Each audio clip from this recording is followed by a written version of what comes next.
Assalamualaikum. Hai, apa khabar? Saya harap anda dalam keadaan sihat, dalam keadaan ceria, walaupun di mana-mana saja anda berada. Saya harap anda sentiasa bersemangat, sentiasa cekal, sentiasa bermotivasi, untuk kita meneruskan hidup kita yang penuh dengan cabaran menunggu di hadapan. Ekonomi mencabar, sangat-sangat mencabar, harga barang sangat-sangat mencabar diri kita, inflasi mencabar hidup kita, isu moral, isu politik sangat-sangat mencabar ni. Kita punya di hadapan kita, kita sedang melalui fasa yang sangat-sangat mencabar hidup kita.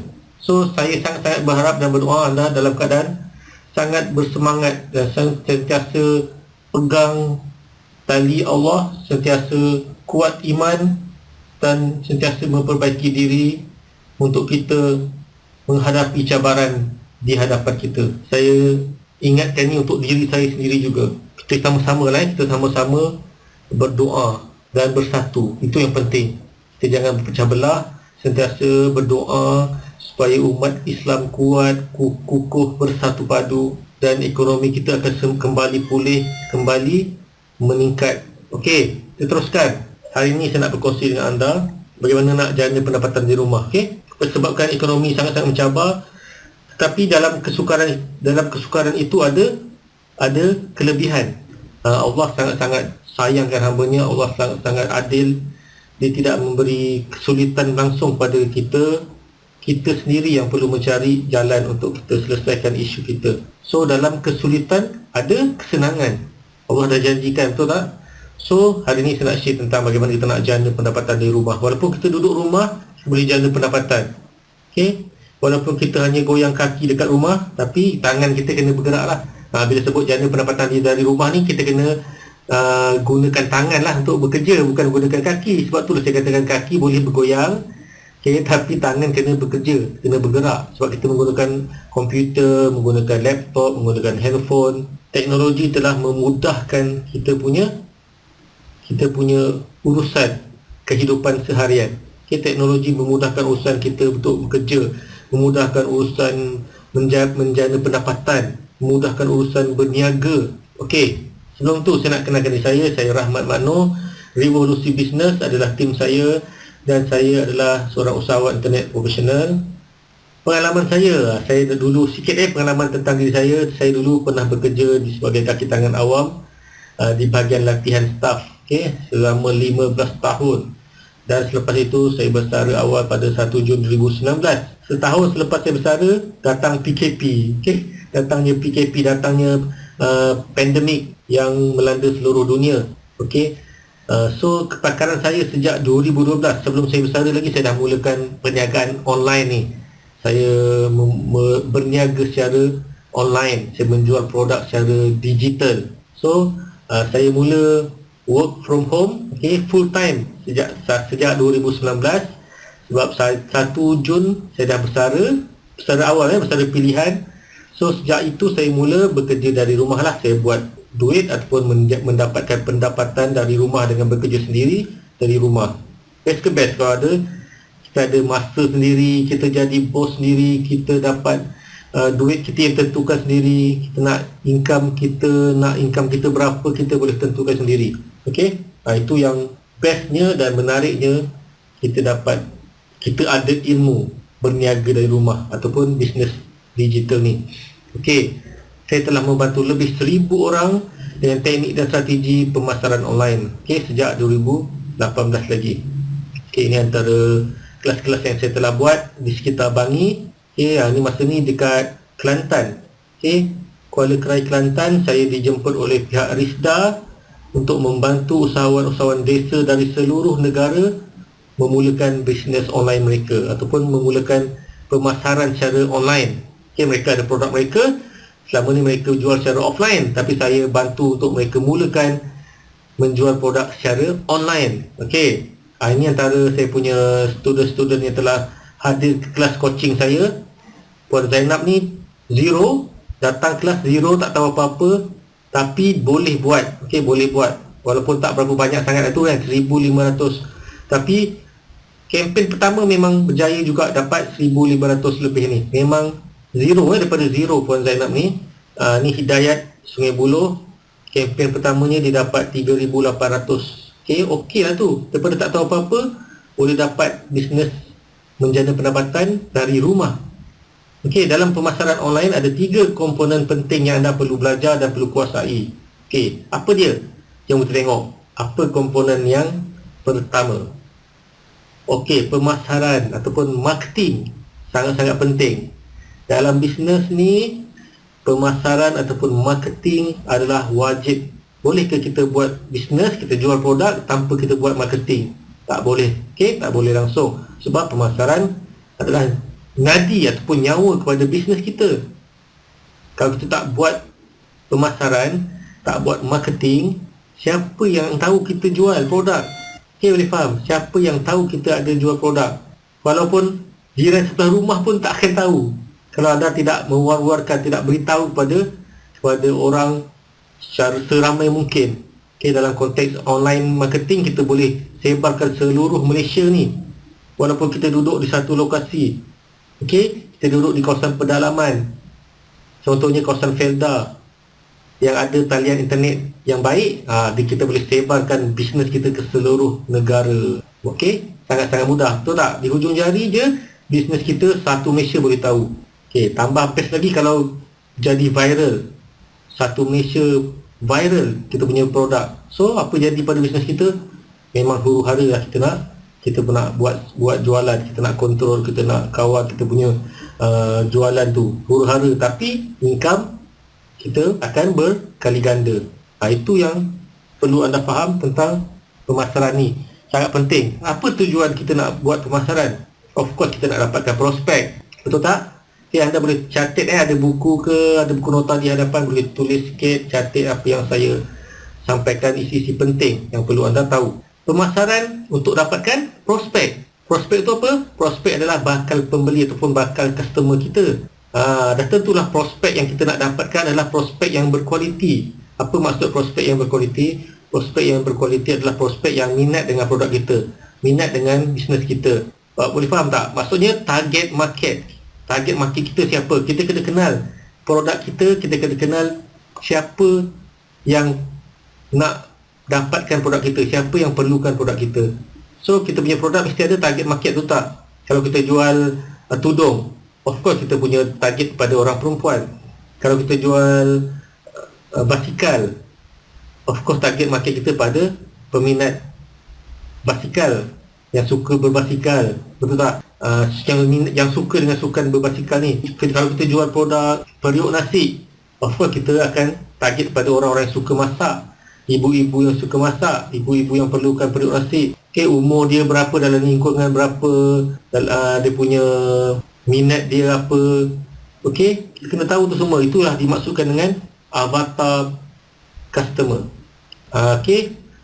Prospek yang targeted itu kita sebut sebagai avatar customer kita. Kita kena kenali siapa bakal customer kita, siapa yang perlukan produk kita. So, kita boleh buat avatar. Avatar tu apa? Avatar tu contohnya umur mereka berapa, dalam lingkungan berapa. Sama ada 24 hingga 30 ke. Mereka bekerja atau suri rumah ke, lelaki atau perempuan.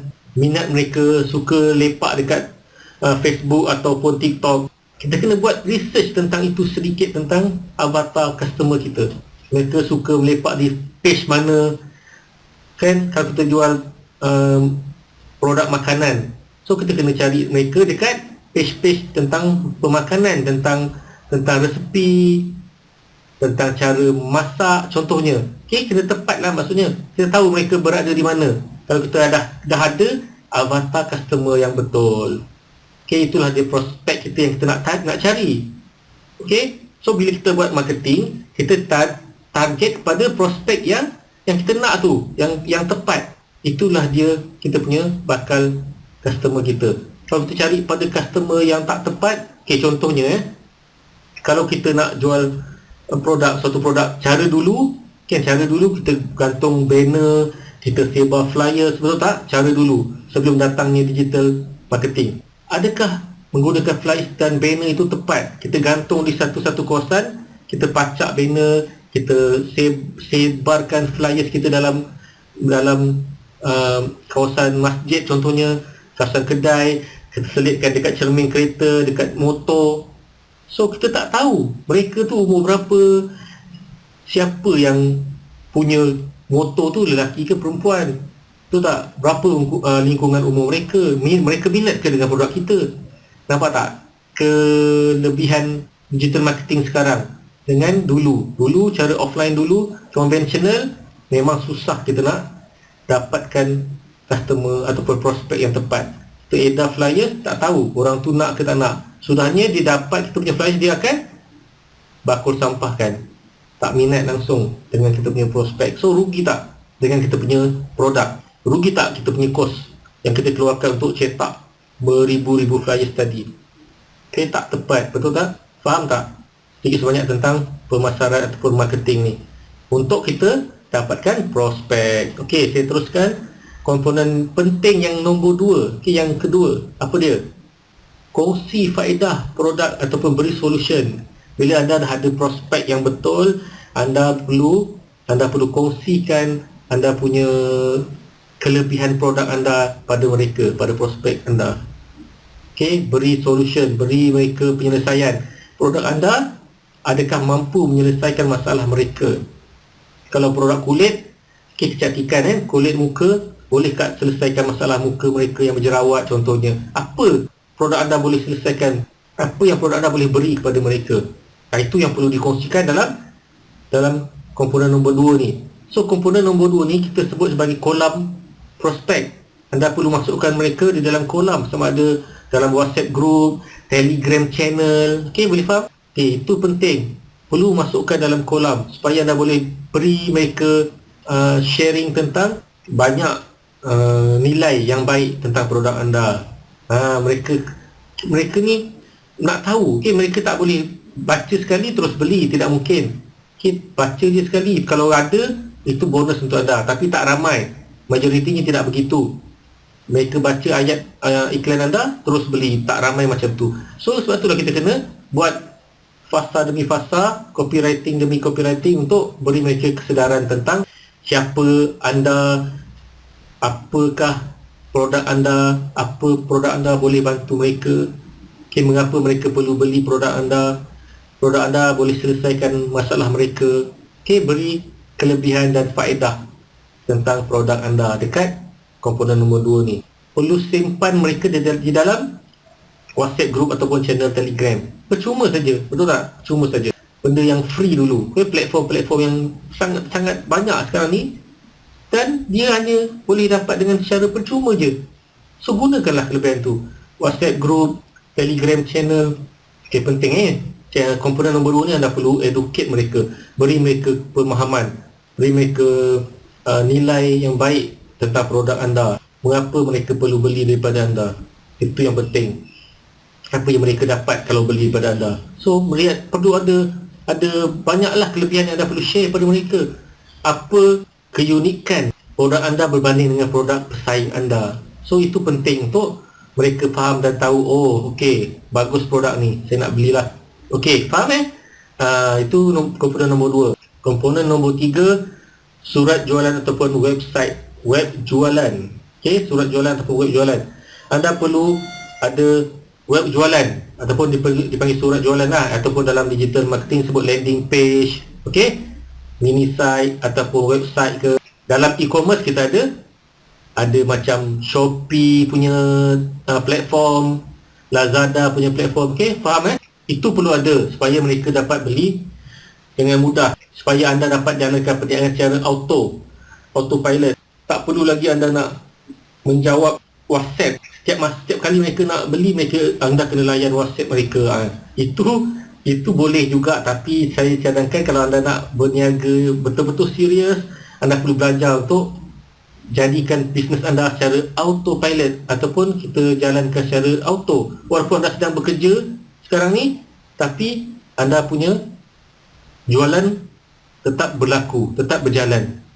Orang tetap beli produk anda secara online. Itu yang kita nak. Itu barulah betul-betul income part time, tak ganggu kerja anda langsung. Okey, anda tak perlu nak jawab WhatsApp di tempat kerja, sorok-sorok bawah meja jawab WhatsApp. Kalau boleh janganlah, kan macam tu. Kita gunakan secara sepenuhnya kelebihan digital marketing ni.